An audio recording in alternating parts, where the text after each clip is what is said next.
Each and every Monday is $9 Monday at WagerTalk.com, and all daily picks packages are priced at only $9, including 5% best bets normally priced at $35. As an added bonus, any picks packages loaded early for overnight Tuesday or action during the week will also be priced at $9 until midnight on Monday. So make sure to take advantage of getting these $25 and $35 picks for only $9 before the clock strikes 12 and they return to regular price.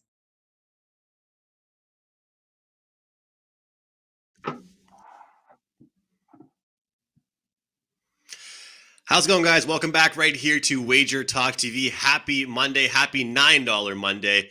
We're happy to have you back and happy to be here. We have 4 games today. Colorado at Philadelphia, the Ducks at the Washington Capitals, Pittsburgh Penguins, and the Seattle Kraken. And our last game, we have the Kings and the Canucks. Carm, we have a decent theme here on the show today. 2 teams that just fired their coaches. One over the weekend in the Vancouver Canucks and one team in the Philadelphia Flyers. Doing that just about an hour before this show started. Alain Vigneault has been relieved of his duties. We'll jump into all of that and all of the good hockey talk today. But how was your weekend, man? We didn't talk too much.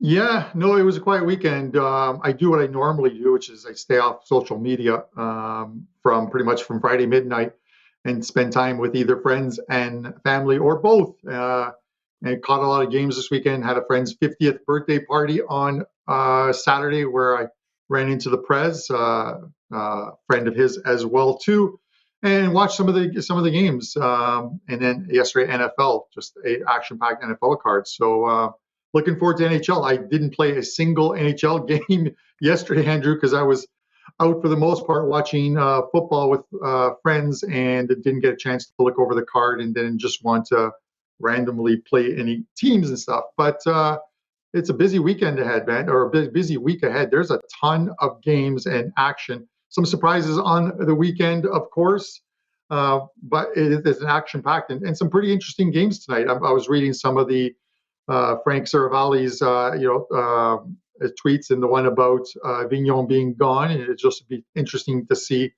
who steps in there. It's a Flyers team, Andrew, that we've been talking about, and I said they were a sell team. Anytime I talk about a team, and I don't give them. It's not that I'm not giving them respect, Andrew. It's just that if I don't think a team is going to make the playoffs, those are my thoughts. And if I believe they're a sell team, they are. We get some comments every once in a while where like, why are you so hard on the Flyers? Why are you so hard on the Seattle Kraken? It's just if I don't expect them to make the playoffs and I think they're a sell team, I'm just going to play against them. And this is a Flyers team that right now has absolutely zero confidence. Can they win tonight? Possibly. Maybe the coach being gone changes the atmosphere in that dressing room. But Claude Giroux has talked about the fact that there is no confidence in that dressing room. They desperately need a win. So let's talk about tonight's game and see if they can get one there. Yeah, let's get right into it. Colorado at Philadelphia. Philadelphia plus 135 home dogs here. Colorado minus 160 on the highway, and the total is 6 here. And we talk about the coaching angle and the leadership of Philadelphia. I just have to say this, Carm, because it's one of those funny things how you just talked about it. Sticking to your guns is something that you kind of just mentioned there. Having a theory about a team or thinking a team might not do something and sticking with it. I'll be honest, I didn't stick to my guns with the Philadelphia Flyers. Start of the year, I was pretty rough on them. On the show, talking with you, talking with our guests, I gave them a hard time. And then Philadelphia Flyers had a few victories and a few decent, trips. And I was like, oh, okay, they're not bad. And my theory about them really started to come true. And that theory is outside of those 3-4 main guys, they didn't have much depth. And when those guys started to slow down, then you start seeing a whole different team. And with this team in particular, there's going to be times, and it's the oldest handicapping trick in the book for hockey, trying to find a way to look at a team after their coach was just relieved. But in this instance here, we have a Colorado team that has had a tough time giving up goals. I believe we're going to see Darcy Kemper back between the pipes tonight, Carm. That is not confirmed or official quite yet. But Johansson has had a tough time between the net, losing that game against the Ottawa Senators, giving up bunches of goals last week. How do you feel like Philadelphia comes out here after Vigneault gets relieved of his duties? If it was done yesterday, I think there's a difference between the coaching change happening on the weekend and happening the morning of, where there's a morning skate, because there's the initial shock through the dressing room, but the players have to, get back at it. The problem here is this, Andrew, is, I look at this Flyers team. Marty Jones is confirmed in net tonight. He had a good start to the season. I know Matt Joseph was kind of surprised by that, but he's lost his last 4 games. He's allowed 15 goals in those 4 games. And this Flyers team, you look at it, it's just loss after loss after loss for this team. And I don't even know how you can expect them to turn it around tonight. They, like I said, they very could well. The NHL is always full of surprises, but this is a team that has lost, 8 in a row? They've allowed 22 goals in the last 4 games. It's just loss after loss compounded for this team. And like I said before, they're a sell team. They're going to win games here and there. I just don't. I just don't want to speculate on a coaching change all of a sudden making this team a better team. It's like you said, they need scoring from their top 3 lines. They're not getting it, and this is why they're losing games. The problem is as you said with Colorado, is I want Darcy Comfort in net. I don't want Johansson in net. I don't want their e-bug goalie in net. You want to see Comfort in there. He has been good. He's missed the last 4. There was talk that he should be in between the pipes tonight, and if he doesn't, it'll be, I think, on Wednesday against the New York Rangers. You've got obviously Kadri out. You've got Makar out as well too. They're questionable, but they might not even see the ice tonight in this game. So they're a sell team. I just can't take the Flyers in this one. If anything, I would look to, if I could get the total at 5.5, and I'm not going to get it at 5.5, I would take Colorado and the over here. But I'm just going to lean to Colorado until we see something out of this. But let's see what they do on the ice tonight. Let's see if this team has any heart. If they do, they'll show it tonight. Not Carter Hart, but heart. Nice pun. Yeah. When I look at this game, I think that they do the Joe Ranieri on the NBA Tip-Off Show, they do the contrarian play of the day, and it's mostly a side. But if we look at it from a totals aspect here, it's definitely the contrarian to look towards the under. And there's no way in hell I'm backing that contrarian today. Looking at the goals Philadelphia has given up, it was yesterday 7 goals to Tampa, 4 to the Rangers, 5 to the Devils, 6 to the Hurricanes. And we look at what Colorado is doing. They've been involved in a bunch of high-scoring games as well. Take into account, like Carmine said, we got a coaching change happening in the morning skate pretty much. That's not happening yesterday, 2 days ago. That's happened the day of. I love the expression you used there, Carm. The shock wave goes through the locker room, because it's true. And we always say you can't fire all the players. So what do? You fire the GM or you fire the coach. And the players are the ones that have to realize that a lot of the blame on that guy getting fired and losing his job is because of them. So what I think is that they can't recover defensively today, but maybe they'll, give it an extra effort or play a little better offensively. If all of you guys out there watching, if I were you, and what I'm going to recommend, if Kemper doesn't start, pull the trigger on the over, wait to see the starting tendies here for this game. Yeah, the thing is, you hear from guys like Claude Giroux, and he talks about the confidence level in the dressing room. He's someone who is at the end of his contract as well too. So it's one of those things where you've got to keep some of your players happy, because he's a player they don't want to leave. They want to resign, and it starts from the top. The GM goes, the coach goes. At some point, the players have to be responsible for what is happening on the ice. You can't blame it on the coach each and every game. You don't lose a game 7-1 to Tampa Bay because the coach made the wrong decisions. The players on the ice have to compete. And we got guys in our chat all the time who are Philadelphia-based that say this team is terrible. They're not playing well. So can they turn it around tonight? Again, anything is possible.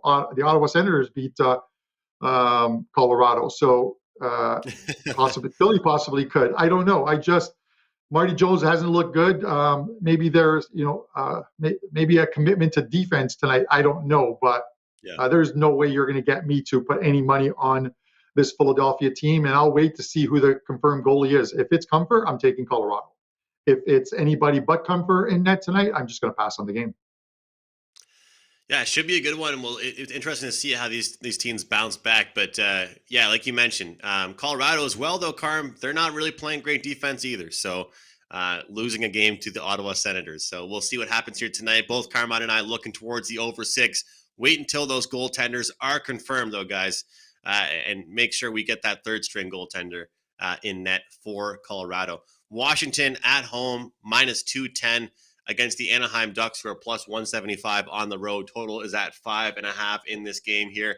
Right now, for this Anaheim Ducks team, it's been kind of a win one, lose one type of situation. As far as this Washington team, they are off a win against Columbus 3-1. Prior to that, they dropped 2 in a row. I just have to take a second, Carm, I know I've been mentioning this a lot lately on the show, but I have to say, what Alexander Ovechkin is doing right now when he's supposed to be out of his prime is absolutely ridiculous. What he is doing out there, and I understand he probably takes the most shots out of anybody in the league, but what he is doing for his team, especially with the injuries they went through, is super, super impressive. I just got to get your thoughts, man. Like, it's just been, I saw a stat yesterday, and it was pretty much showing all the players that were in his draft class with him, how many goals they have. He has like 300 more goals than all of those guys, or like 200 more goals. It's crazy. It's unbelievable. You know, I had this discussion on a Saturday night at that 50th birthday party, and with the Prez on Ovechkin. He's like, Ovechkin's not going to get anywhere near Gretzky's goal scored record. And I told him, you're absolutely nuts. Ovechkin can literally play for another 5, 6, 7 years. The guy, he doesn't need the same ice time. He's going to get on the power play. He's still going to be on the first or second line. The guy's in phenomenal shape. The guy can play. He's going to score, and he's probably going to get 30 some odd goals each and every year. It's just the way the NHL now. It's not the tight checking NHL.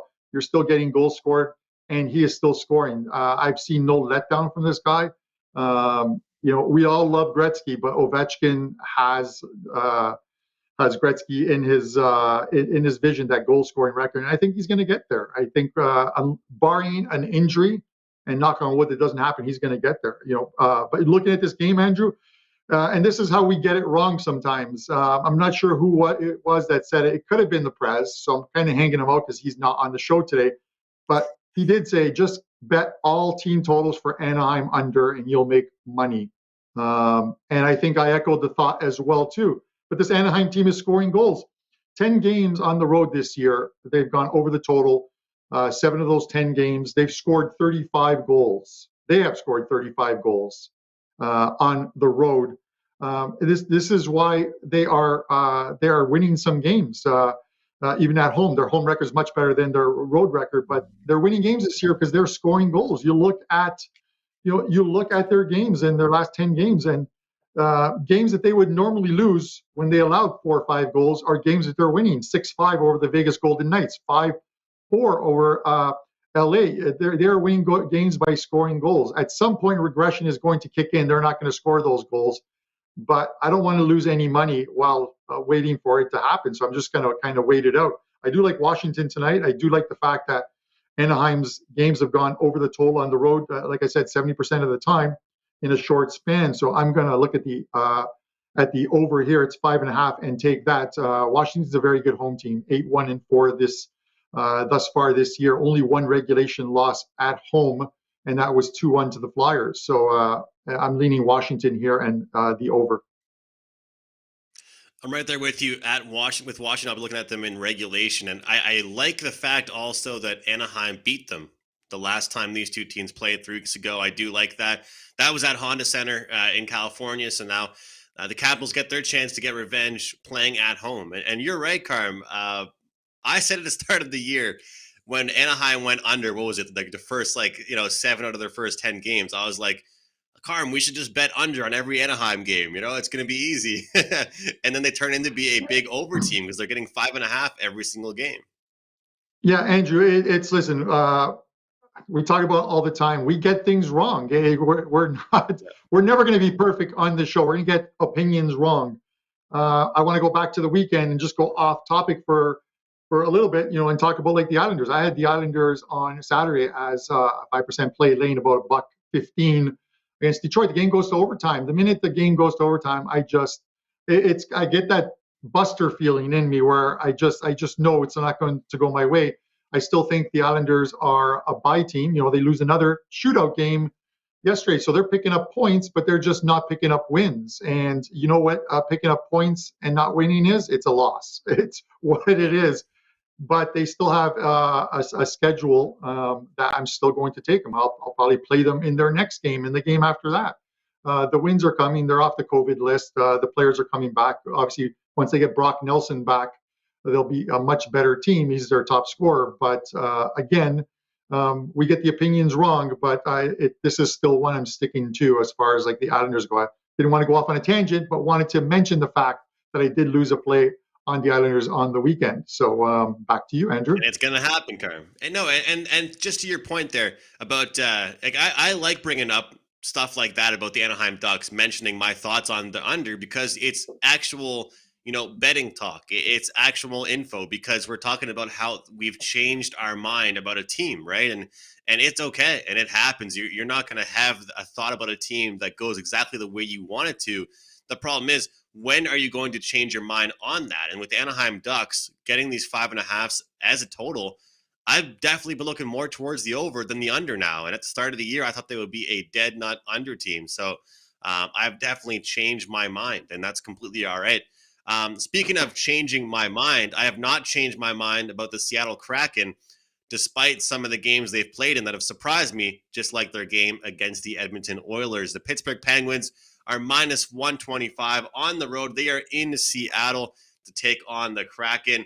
We have Pittsburgh off a 4-1 win over Vancouver, and Seattle, they're off a 4-3 win against the Edmonton Oilers. Couple days rest for them.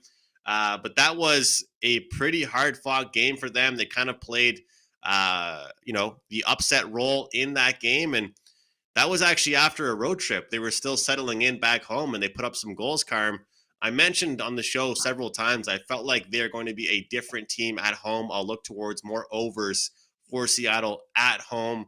But, scheduling to me is a huge thing. And that's one thing I wanted to mention in our last game we were just talking about, actually, about how, some teams like Anaheim, you're playing against a bunch of tough teams, and then all of a sudden it's going to wear on you. And then now you're playing a team like Washington. It's going to be tough. Well, in this situation here, Seattle, they played Buffalo, Detroit. Before that, though, it was Florida and Tampa Bay. They've had kind of a mix up and down of competition. But now you beat Edmonton and you have a Pittsburgh team coming to town that's playing just a perfect example of defensive hockey. And I just had to say, what I like about Pittsburgh right now is they're getting goal production. Jake Gensel got a hat trick over the weekend. Sidney Crosby's back healthy. He's scoring. Several guys on this team are getting the job done. But I really think that out of a lot of these teams in the East right now and in the Metro, people are sleeping on the defensive ability of the Pittsburgh Penguins. We've seen them get games to go under the total, but even in games that go over for them, Carm, they play a different type of hockey. It's been noticeable for me recently. They're very, very well sound defensively, and I actually might look towards the under in this game for them to shut down the Seattle team after they had a big win against the Oilers. Yeah, I don't fault you for looking at the under here. You look at this team, and I'll talk about Pittsburgh first before I get into Seattle. This is a Pittsburgh team that put in a lot of miles, a lot of games. They were playing basically every other night, and they put together that 5-game win streak where 3 of those games were shutouts. And Jari was playing absolutely phenomenal. He's 11-5-3 this season with a 1.92 goals against average. In the modern day NHL, that is fantastic goaltending. And they only allowed, I think, 2 goals in those 5 games. And then they play a back-to-back. And in the second half of the back-to-back, they start Casey DeSmith, and he gets absolutely bombed by the Montreal Canadiens 6-3 in Pittsburgh.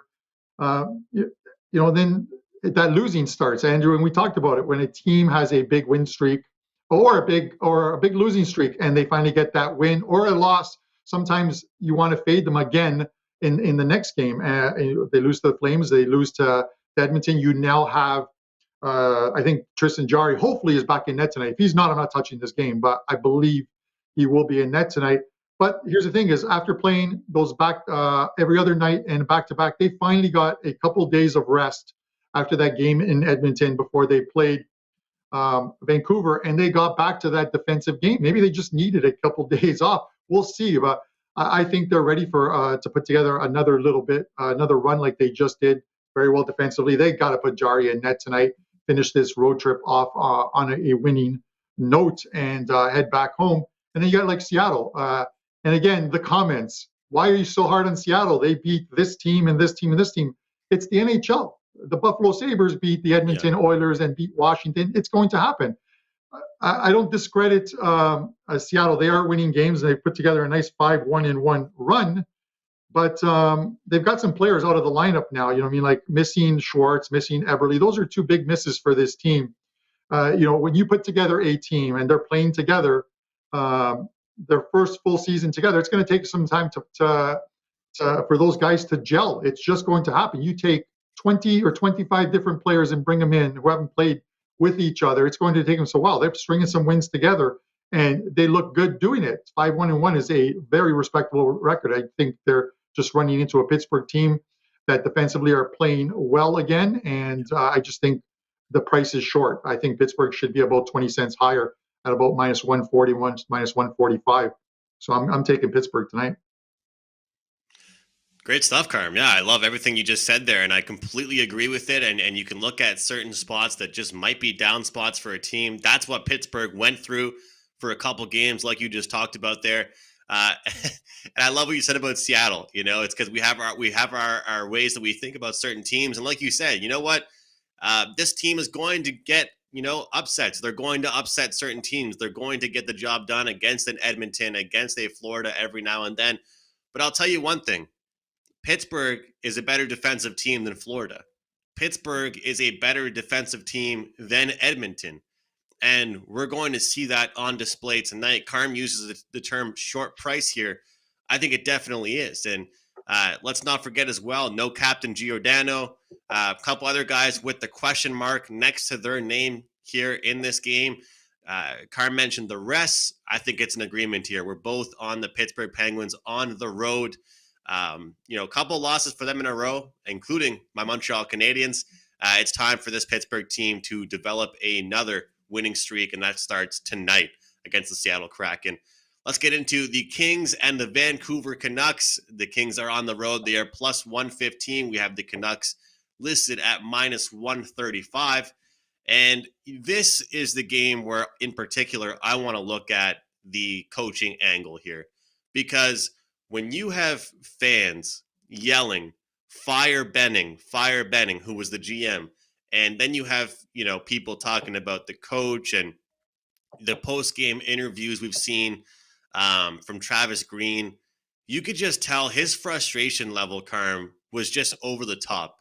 It's almost like he was ready to walk out himself. And I'm not saying that he was giving up on the team, but there just had to be a change in the locker room. And when you signed a guy like Pettersson to the contract that he just signed in the summer, and even someone like Quinn Hughes, and the level they're performing at is like that, it's like you said, the coach can only do so much. The players have to step it up too. But I remember before this season started, I came on this show, I was on WagerTalk today, and I gave out Vancouver to make the playoffs at +175. Talked about the great deep core they have, the top six, the physicality, the goaltending, the defense, and it wasn't there. But I'm not saying it's as good as I thought it was, but I'm saying that they have completely yet to reach their potential. And if there's ever going to be a spot to bet on a team after the coach has been fired, I hate to say it, but I think it is a big, deep breath moment. It's time to reset. The pressure, there's no pressure anymore. There is absolutely no pressure. People are going to say there is. When you've lost as many games in a row as the Vancouver Canucks have, it's just about putting forward a good effort. And the LA Kings come to town. You have to think this team is feeling pretty good about themselves after last night's win over the Edmonton Oilers. They're playing a second half of a back-to-back. The Canucks get them at home here. I'm going to take a look at Vancouver here. I think they do have the talent. I think they're relatively healthy right now, and I feel like those star players come out to play tonight. I think this is a typical moment, Carm, to back a team after the coach gets canned. And it's super interesting to me, I have to say. The news came out before we even saw Travis Green got fired. The news came out who his replacement was going to be before we even found out he got fired. Bruce Boudreau will be the new coach for the Vancouver Canucks. But I feel like Vancouver has the talent. And if you look at this game and you told me this would be the price on September 30th, it would be Vancouver all day long. I know Vancouver hasn't played to what I thought they would, but I feel like they still have a lot potential, and they'll get there tonight. So Vancouver, minus 135. I'm hopping on board, Carm. Yeah, I can't make an argument against you. Boudreau, I think, walked into Travis Green's office and said, "Hey, get out of my office. You're in my chair." And that's how he found out he was fired. But kudos to him. Vancouver, they lost that game last time out to Pittsburgh. But if you take that angle that we normally talk about, a team returning home off a road trip, they had 5 games out east against Pittsburgh, Columbus, Boston, Montreal, and Ottawa, and then return home. Their first game is against Pittsburgh and a rested Pittsburgh team, and they lose 4-1. But they ended that trip with, I get it's Montreal, it's Ottawa. You can only beat who's in front of you, but they beat the teams in front of them, and that was, having lost the first 3 of that road trip and 4 straight. So getting those wins is probably a big boost for them. Now they got a new coach behind the bench. And if you looked at Travis Green and you watch the Vancouver games, nobody wants to be coached, or you don't want to be around friends in general who look defeated. And he looks defeated each and every game behind that bench. He just looked so frustrated, and it's just that sometimes it's just the losses that pile up and makes you feel like that. But they do have talent on this Vancouver team. So their second back home off that trip, I'm willing to take them, lay a short price. And then the fact that the Kings, that win came out of nowhere. So I don't know if it was a Kings team that played extremely well last night, or an Edmonton team that threw in an absolute clunker, because the Oilers don't normally lose 5-1 at home to anybody. So I don't know where that came out of. But the Kings in back-to-backs last year weren't very good. 2-7 in the second of a back-to-back, including losing their last 6. I talk about when you're looking at these back-to-backs early in the season, you can't really look at them because it's early in the season, and players and teams, these guys are world-class athletes.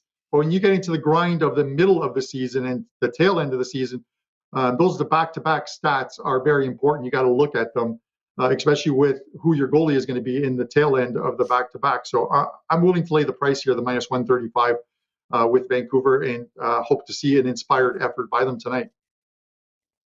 All right, sounds like we're on the same page here in this game and in a lot of games. So if one of us has a good night tonight, Carm, it looks like both of us will have a good night tonight. So let's have a great night.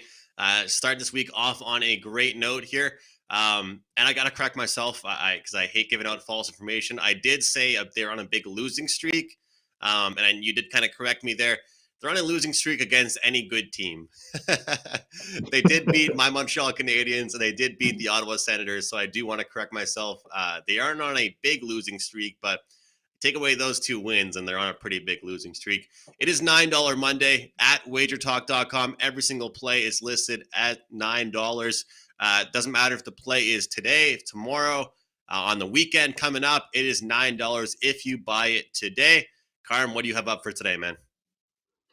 A couple of plays in NHL tonight, a couple of plays in afternoon soccer. It was a phenomenal weekend in soccer, so I was pretty happy about that. I took NHL off yesterday, but still a very good run, 27-13 last 40 plays. So I'm just going to try and keep that run going with a couple of plays tonight and a couple in soccer. And because it's $9 Mondays and it's the final match day of Champions League Tuesday and Wednesday, I'm going to have some big plays up. I'm going to load them after the show, and I'll have them up on $9 Monday early, so you can get those as well too at the great price. But I'm looking forward to a good run out in December and just try and keep this this going and string some NHL winners together. As far as the best bet, Andrew, we need to get some winners out in these best bet segments. I know you've had some after a couple of good weeks. I think last week was, for lack of a better word, poo-poo. So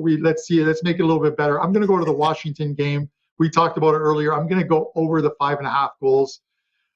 It usually isn't very good taking anything that involves Anaheim in overs, but as I mentioned, they've been scoring goals, and this is why they've they were at the top of the West standings for quite a while. 73 to their overs on the road, 35 goals scored. So I'm going to go with that trend and look for some goals tonight. Hopefully a Washington win. Let's one of those 5-2 games gets us there. So with more than enough goals. So over 5.5 goals in the Washington Anaheim game is my show best bet. Great stuff. And once again, guys, $9 Monday. Every play Carm has up for only $9. Make sure to grab that Champions League action as well going off tomorrow. NHL action going off tonight. And yeah, Carm, I was on here. I was getting really excited about my big streak I was on. Little mini slump, not that, too bad, but a couple losses in a row. So 17-3 last 20, obviously still super exciting. I had yesterday off with NHL, just like yourself. Didn't have any action.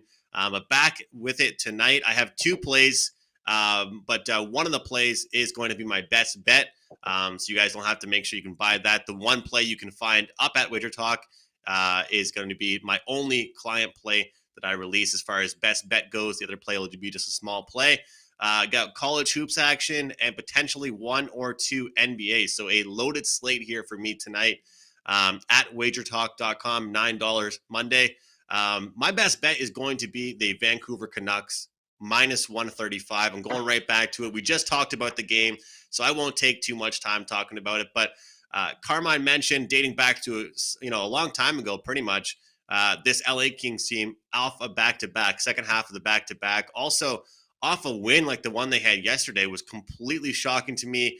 I feel like, quote for quote, their bellies might be full after that big win against a really talented Edmonton Oilers team.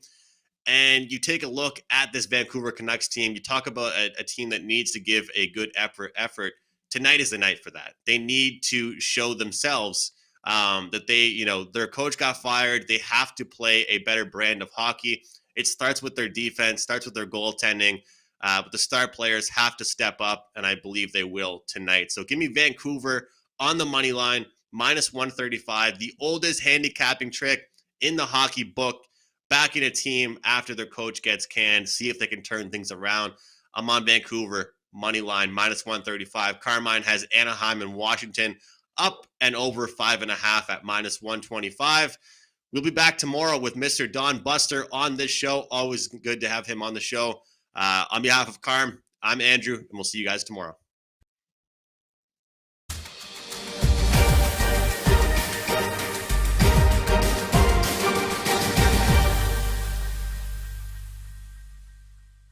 Each and every Monday is $9 Monday at WagerTalk.com, and all daily picks packages are priced at only $9, including 5% best bets, normally priced at $35.